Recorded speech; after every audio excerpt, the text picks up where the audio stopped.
ketika usia anak semakin meningkat, ragam aktivitas mereka dan durasi mereka bersosialisasi semakin beraneka ragam.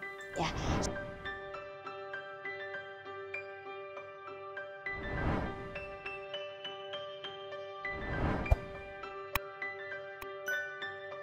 Apakah di setiap tahapan usia anak kita berbeda saat mengajarkan keterampilan sosialisasi? Ya, kalau dari penjelasan saya tadi jelas. Dalam setiap tahapan usia itu kita mengajarkan keterampilan sosialisasinya berbeda-beda caranya. Ya, kenapa? Karena di setiap tahapan usia ada perbedaan-perbedaan dalam hal apa saja. Dalam hal perkembangan kognitif, jadi ada tingkat kematangan bahasa anak udah mulai berubah. Kemampuan komunikasinya udah mulai semakin baik, kemudian logika berpikirnya juga pun sudah berkembang semakin baik, anak semakin mampu berpikir logis, semakin mampu berpikir sebab akibat. Kemudian semakin tinggi usianya anak, kebutuhan sosial emosional untuk tiap tahapan usia juga berbeda.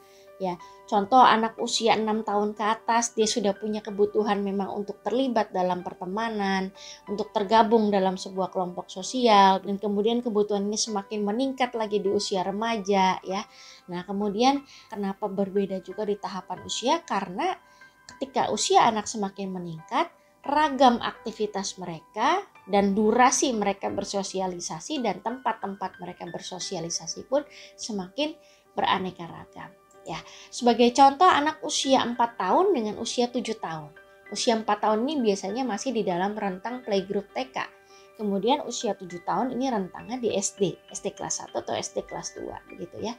Kelihatan perbedaannya, saya contohkan ya. Anak usia 4 tahun ya dengan anak usia 7 tahun. Anak usia 4 tahun durasi bertemu dengan teman sebaiknya di sekolah. Ini kita ngomong sebelum pandemi ya. Di sekolah mereka bertemu dengan teman sebaya sekitar 3 sampai 4 jam. Sedangkan anak usia 7 tahun bertemu dengan teman sebaiknya di sekolah sudah 4 sampai 6 jam. Otomatis resiko anak untuk mengalami konflik ketika dia di usia SD lebih tinggi.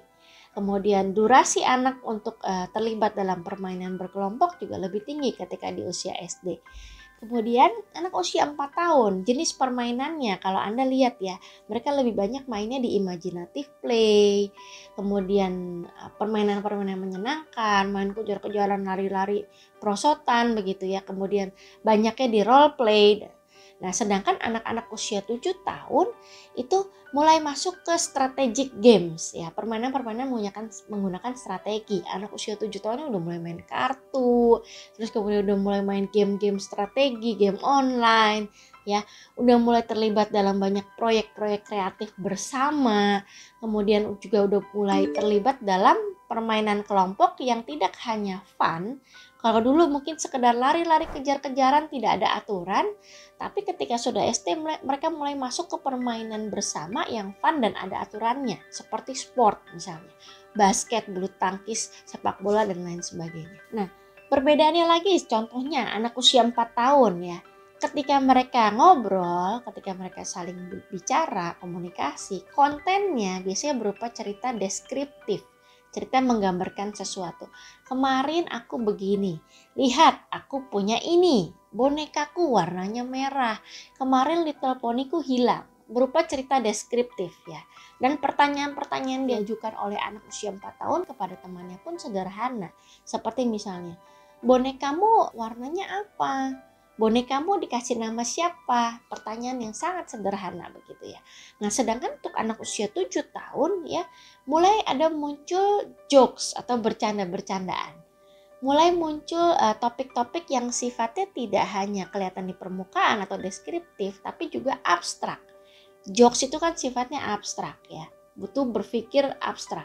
Kemudian mulai yang namanya ada pembicaraan tentang figur lain. Ya, kalau udah semakin besar kita sebutnya gosip begitu ya. Nah, ini mulai di usia-usia SD anak mulai membicarakan temannya, membicarakan perasaannya terhadap gurunya, terhadap teman tertentu.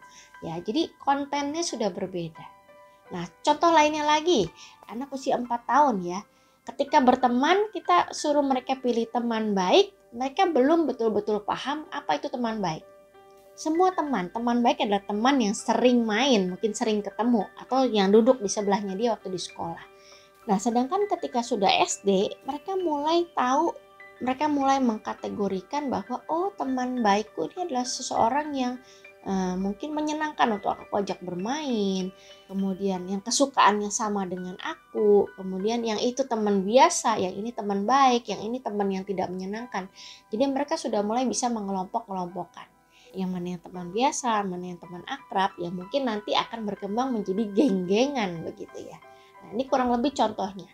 Nah, jelas ketika sudah ada perbedaan seperti itu, maka keterampilan sosialisasi yang kita ajarkan untuk setiap tahapan usia pun berbeda dan cara mengajarkannya pun berbeda. Ikuti terus sosial media Tanam Benih untuk mendapatkan video-video parenting lainnya.